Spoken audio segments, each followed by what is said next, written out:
absolutely love that. We're already getting prepped up in the kitchen right now because, as you heard, or if you've just figured it out, Easter long weekend is upon us. And if you're still looking for the ultimate Easter Sunday menu inspiration, well, don't worry, we've got you sorted. Now, Woolworths Taste Food Director Abigail Donnelly is joining us in the kitchen alongside the one and only Chef Clem to bring on the Easter inspirations. Wow, I thought we were going to clap. I thought it was a clap and a cheer. Okay, let's do it again. Officially, let's bring on the Easter inspiration. Hey! All right, how are we doing this? I see that there's lots of ingredients. I wanted to ask you, Abigail, before we even get into this, are you into like big Easter celebrations, or are you kind of like low-key, keeping it classy and subtle? How do you do it?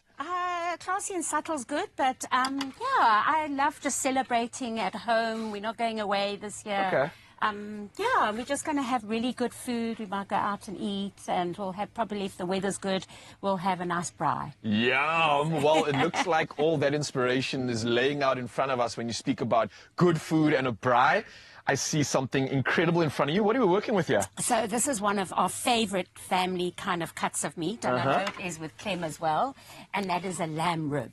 Clem, are you standing testament to that? Yes? You know, the thing about lamb rib is food that you get your whole face involved with, because lamb rib is nice and fatty, so you got your hand and you're busy like eating the lamb rib, and then you got a lamb fat smile.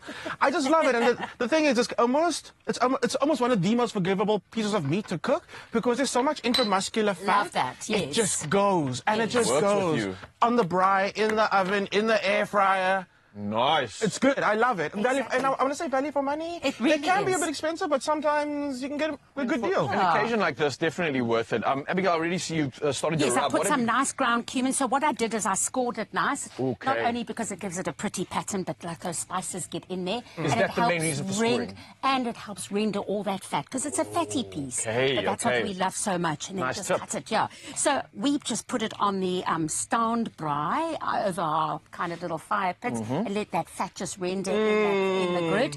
But this is a nice idea if you don't want to, and the wind is out there, braai, is that you just slowly cook it in the oven. Okay, all right. Yes, yeah. Are you using this pan? I just want to warn you, this is very hot, No, eh? it's very hot Okay, because I've got something about Oh, meats here. okay. Okay. Let me be aware of This that. was the stuff happening let's here. put this into the baking tray. Sure thing. There we go. So again, and this you is- don't need to sear that. If you want to, you can. But honestly, that oven is just going to render it slowly out, and Can I- it'll just basically fall off the bone. Nice. Now, when We would hope. someone plan on preparing this? Because normally on the day it becomes quite Yes. stressful. Can you prepare this the day before, perhaps? You can, and then you can heat it up as well. But, Nice, you know, okay. this is, as Clem said, this is a cut that is, you know, you can just basically overcook it. You can- In fact, you need to overcook it. Okay. You don't have to worry about a piece of roast beef or even a belly of pork or whatever, that it's got to be pink and juicy. This is going to be juicy. So if you may because be it's so full of fat. intimidated on getting into your meats, then that's a great thing to start with, Yeah. right? Because it's very Yes. forgiving. It is very Yes. good. Love that. Forgiving. That's And what the I was way trying the to say. meat just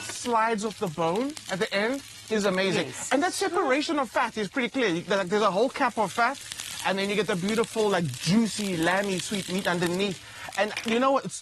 It hurts my soul when I see people take the fat off. And I understand some people are like, it's fatty. But most of the fun is from getting to that crispy Yeah. fat and like Yeah. really getting into it. So absolute favorite. I feel it on that, man. I'm going to be honest here and just put my hand up and say I was the guy that took the fat off the meat and didn't eat it until I was educated. And until I realized that all the good stuff, all the flavor and all that magic is actually rendering in that fat Yeah. as well. And I've slowly changed my ways and been grateful for it, because while the taste that I've been diving into have been so good, I've been missing out on like 50% of the meat sensation all this time. Taking the Oh, fat. you know what I forgot? No, what's up? Sorry, I forgot the main thing, the apple juice. Ooh, Okay. Because the lamb needs a little bit of something, Oh, otherwise it's okay. really going to... So No, what yeah. is the point of that? Is it like a flavor or to... Yeah, it's instead of a stock or a wine or something, but it just helps it all kind of like... Smart. You don't want it to burn. Okay, yeah. I like that. Just So in I case... use apple juice or pear juice. Yeah, So you this can makes add a it little even bit of more stock. forgiving, is And what you're saying. Yes, and a little bit of sweetness as well. And Oh, nice. Yeah, I just thought it was great because I use pineapple juice with pork ribs. Okay. And I just love that bit of sweetness. yeah, absolutely. Is yeah. there a thing with regards to fruit juice? And I might be completely wrong here, but does Yeah. it add to like tenderizing any of the meat? Yeah, well, at the all? pineapple does. The pineapple, okay, yes, so okay. like, you can never put pineapple or what's the other one? Kiwi in a jelly or something, or pawpaw, because it kind of doesn't allow even some Interesting. pig, like Asian pig, breaks down the meat. So if you've got a piece of meat, like if you've got a big leg of lamb cut and you actually want to put it on the braai and tenderize it, add some pineapple to it, make like a spicy pineapple dressing, chuck it onto the lamb, leave it for like a day, 2 days. Why not? Actually, no, 2 days is too long because it'll actually start cooking the meat. Wow. And then it's so tender and juicy, and it actually cooks a little quicker. Amazing. Nice tips coming through, all right? Before we get distracted... Sorry. No, go for it. Ralph, just leave. We got this. We got Good. I was going to talk about pawpaw skins and venison, because pawpaw, if you wrap them overnight, the pawpaw tenderizes the venison. Okay, that's another tip. Whoa. Okay, we clearly need to come back and talk about all these tenderizing options that we have. But let's stick to the meal. Go for it. Okay, cool. What are we going to serve with our lamb is a beautiful tahini dressing. Oh, okay, that one. Okay. You want to do that one first, yeah? Here we go. Garlic, spring onions, olive oil. Suppose that could be a little bit of honey for sweetness, lemon juice, and tahini. Gotcha. And that would be just lovely kind of dressing to go with the baby marrows. Or fennel. We couldn't get fennel. It's not in season at the moment, so we go for seasonal all the time. So we did patty pans and like a slaw with baby marrow. Okay. Do you want to talk about this now? Yeah, before we talk about this, what I'm also quite impressed by is how easily you scored that meat earlier. And I didn't get to discuss it because I wanted to ask about this beautiful device that you've been wielding. And I wanted to talk to Mzansi because I know when it comes to cooking, you want to have a sharp knife, right? Is this your trusted blade of choice when it comes to the kitchen? It is mine, and I know it is yours as well, Ken. Trementina. Yeah. Beautiful knives from little kitchen kind of scoring, pairing, chef's knife. So beautiful. I mean, that is like a key thing in a kitchen. I mean, I go to my friend's house and, they ask me to make a salad and I can't even flip and chop the tomato. It can't work in these conditions. Like the tomato goes there and the knife goes there.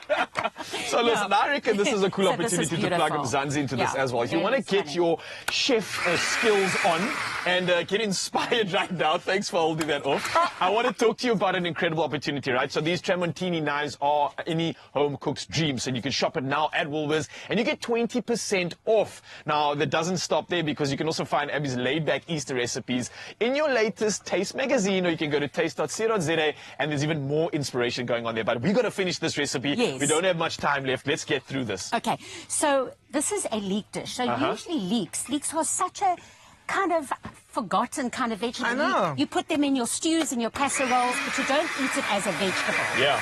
So this has been beautifully sliced for me. What I would do is do the whole leek and just clean it beautifully because, sand and leek, not nice. And then cut it in half. And then you gently poach it in a little bit of stock, white wine, garlic. And if you don't want the wine, then you can just add a little bit more stock. Pairing. Yeah. And then with that, another vegetable, which... I'm sorry. It's the second time this week. What are you doing up I here, spilled the cream. I don't know. It's never happened. And I spilled it twice in 1 week. Clem, come on. You know what? It's okay. Maybe someone's going to bring us more cream. Or maybe those little kitchen fairies. Let's see. Oh, they're all running. They're all running. I like the look there. You've got a rustic table going on. It's working. But it won't doesn't matter. You've got enough cream there in that thing to do, Yeah, so, sure. So what Clem is doing now Yeah. is to top her, just to make it really special and more Easter, especially for your guests and family, is that he's making a beautiful blanched asparagus and feta garlic dressing. So you smother those leeks in that dressing, so it's like, it's really delicious. Because asparagus and leeks are a match. All right, and so basically we've got our sauce, we've got the meat in the oven, and we've got that sort of dressing. Oh, let me open that for you. Oh, there we go. And that pretty much completes the 3 parts to this incredible recipe. Am I correct? Exactly. It's nicely done. Smell that. You can smell the lovely sesame seeds from the tahini, that fresh garlic. All right, while we finish off the rest of this recipe, you can get all this inspiration, and we've got you covered, and you can take Easter outside this year. Give those taste buds the flavors that they absolutely deserve. Now, just a reminder that you can shop all these ingredients at Woolworths, plus you can get 20% off on 2 Easter treats. Now, this offer ends today, so you have to hurry, and it's available in-store, online, and, of course, on the app. Plus, you also stand a chance to win a 1,000 Rand Woolies gift card. All you got to do is simply reply to the competition competition post on the Expresso Facebook, X or Instagram pages and tell us what's on your Easter menu this year. It's really that simple. Don't forget to use the hashtag Woolies Easter in your competition answer, and it closes at midnight. So don't forget, T's and C's can be found at expressoshow.com along with all this recipe inspiration, but the ingredients, you know where to get it. Woolworths, and of course, thank you. We are inspired. We're doing it. 3, 2, 1. Yay! What did you get? Friendship bracelet. I'll take it. Oh, cute. Nice job, guys.